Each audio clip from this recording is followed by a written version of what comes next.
Happy World Book Day, everyone. Okay, I've got 5 minutes to recommend some amazing books, so we'll see how many I can get through, starting now.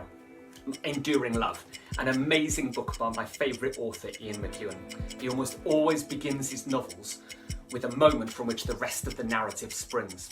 In Enduring Love, there's a hot air balloon, and in the basket, a 10-year-old boy.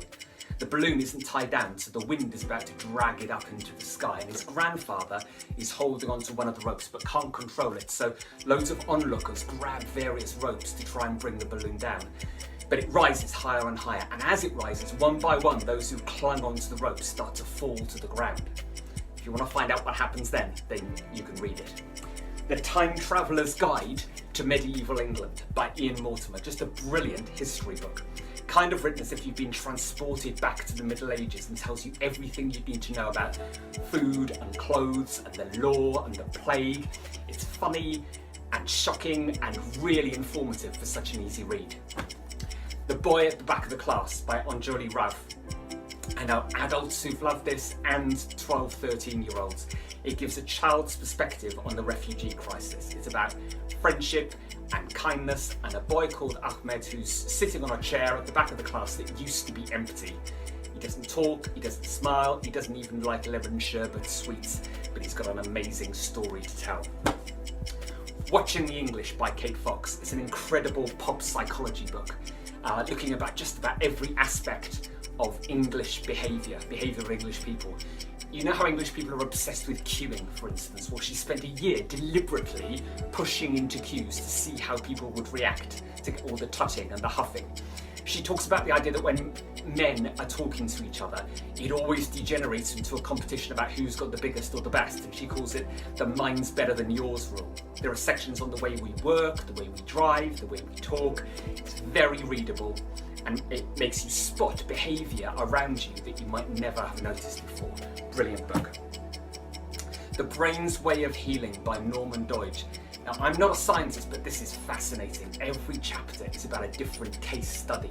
It's about neuroplasticity, so the idea that our brains aren't fixed things, but they can change and grow and form new connections, so that apparently hopeless situations and diagnoses can lead to recoveries that you'd never have thought possible. I was drawn to it because my grandfather had Parkinson's disease, and there's a chapter in it about a man who manages to fend off his Parkinsonian symptoms through obsessive exercise. But loads of really amazing chapters, definitely worth reading. Metamorphosis by Polly Morland. It's a book about change. Again, every chapter is a different story. Real life, it's all about someone, each chapter is about someone who's encountered change in their life. So, for instance, there's a chapter about a bloke called Ray Bishop, who was a violent criminal involved in drugs and people smuggling and so on.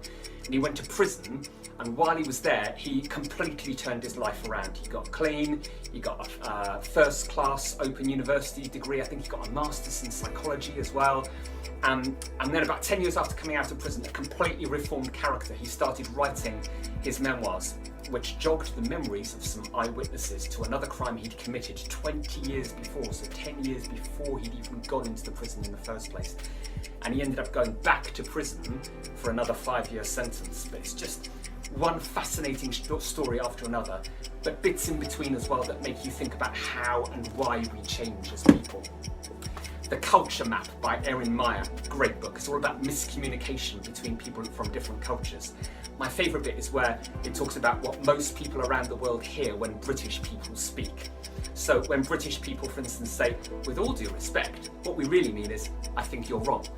Or when we say, I'm a bit disappointed, that what we really mean is, we're really upset and angry. Meyer categorises cultures as being egalitarian or hierarchical, as being more or less likely to give direct negative feedback when it's needed. It's such a useful book if you're thinking of living anywhere other than the UK or doing business with anyone from anywhere other than Britain. Brilliant book.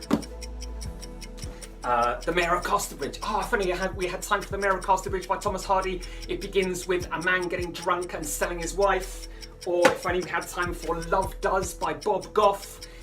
He arranges business meetings in Disneyland because he thinks that the meetings will go better if he's surrounded by Mickey Mouse and Donald Duck. Or if only I had time to recommend Purple Hibiscus to you by Chimamanda Ngozi Adichie. She's the person who wrote Dangerous Single Story that you might have read for your IGCSE. It's about 15-year-old Kambili who finds out about how different families can be. It's about a book about love and hatred and life. It's World Book Day. Go and buy a book.